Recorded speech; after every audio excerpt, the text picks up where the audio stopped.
કદાચ આપણે અમે કૃત્રિમ હશે તો એ બધાને ખબર પડી જાય કે આ કૃત્રિમ હશે, અને અમે સાચો હશે ને તો અમે રહી જ ન ઓળખીએ.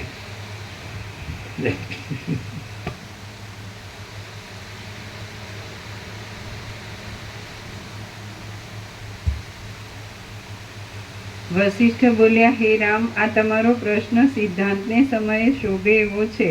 સમય વિના ધારણ કરેલી પુષ્પની માળા સારી હોય તો પણ શોભતી નથી. કાળ વિના થયેલા પુષ્પ તત્કાળ ઉપયોગમાં આવે તેથી સાર્થક છે, તો પણ તે પુષ્પ કાળ વિના થયા છે તેથી અનર્થરૂપ છે. તે જ પ્રમાણે માણસને પરિપાક દશા ન આવી હોય ત્યાં સુધી મોક્ષ શું છે તથા તે માટે વિચાર કરવાનું શું કારણ, એવા વચન અનર્થરૂપ છે. પદાર્થ માત્રને રોકનાર તથા મુક્ત પરિપાક એટલે શું? મેચ્યોરિટી, પરિપક્વતા. What is પરિપાક?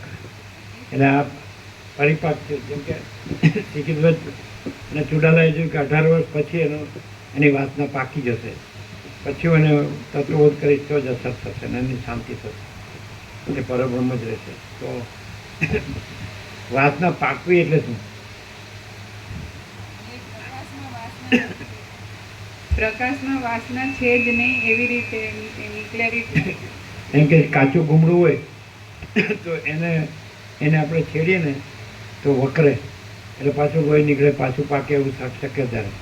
પણ એને અડવાનું નહીં, એને છેડવાનું નહીં, એને પાકવા દેવાનું. પરું ભરાય ને તો ભલે ગમે તે, એને પરું ભરાય તો એને પાકવા દઈએ ને પછી ઓટોમેટિક જ પરું નીકળી જાય ને સાફ થઈ જાય અને નવી ચામડી આવી જાય. એટલે વાસનાનો પરિપાક એટલે શું? તો એ ઓટોમેટિકલી એની મેળે જ, એટલે વાસના પાકી જાય એટલે વાસના રહે જ નહીં, એને પરિપાક કહેવાય. હવે આ એક નથી એ સાઈડથી કીધું. હવે છે એ સાઈડથી કેવું હોય તો ગમે તે કારણો, અને કાકતાલીય વસીટ કહે છે તો એમ કે અંદર એમ કે સાચી શાંતિ થઈ જાય એટલે બીજું કાંઈ ન હોય, એમાં બીજું કાંઈ રહે જ નહીં, હોય જ નહીં, તો એ પણ પરિપાક કહેવાય. એ સ્વરૂપની મેચ્યોરિટી, સ્વરૂપની, કેવળ સ્વરૂપની પરિપક્વતા એટલે આત્માની સાચી શાંતિ.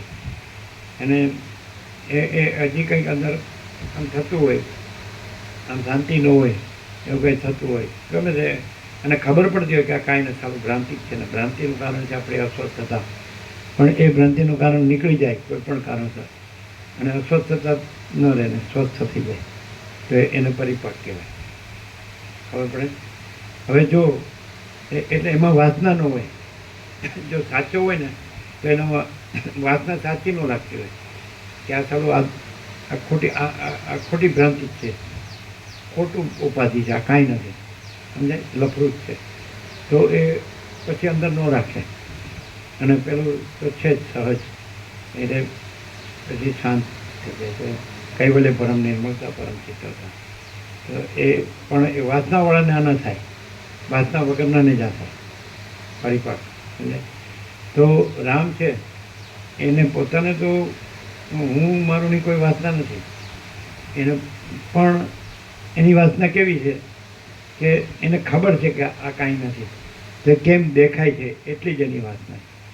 એટલે પ્રશ્નોત્તર થતા જાય એટલે શું થાય કે પ્રશ્ન કરવાનું રહે નહીં, કે વસિષ્ઠના પ્રકાશ એવો આવે કે એને કેમ દેખાય છે એ પ્રશ્ન જ ઉડી જાય, દેખાતું બંધ થાય. દાખલા તરીકે અત્યારે તમે એમ કહી શકો તમારે બે આંખ છે અને તમારે અંતઃકરણ છે ને જીવ છે ને આત્મા છે ને પરમાત્મા, એટલે બધું દેખાય છે. આત્માનું પ્રતિભાસ, જે કંઈ કહેતા હોય પ્રતિભાસ જ કહો ને, રિફ્લેક્શન, પ્રતિભાસ, પ્રતિબિંબ. તો એવા સવાલ જવાબ થાય કે બિંબમાં પ્રતિબિંબ સંભવતું જ નથી એમ, કે પરમ ચિદાકાશ પરમ જ્યોતિ અખંડ જ્યોતિમાં કોઈ આવો દ્રશ્ય ભ્રાંતિનો પ્રતિભાસ સંભવ જ નથી. એમ સવાલ જવાબ એમ કરતાં દેખાતું બંધ ન હોય એ દેખાય છે એમ કેવું, એ અસ્થાને છે.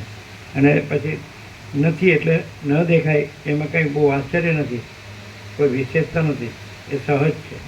ન હોય ન દેખાવું એ સહજ છે, અને હોય અનુભવવું એ પણ સહજ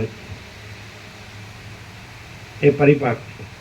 પણ એ મેચ્યોરિટી ઇમેચ્યોરમાંથી મેચ્યોર થાય છે એવું નહીં, એ સહજ સ્વરૂપ મેચ્યોર. સમજાય કે નહીં? એવું.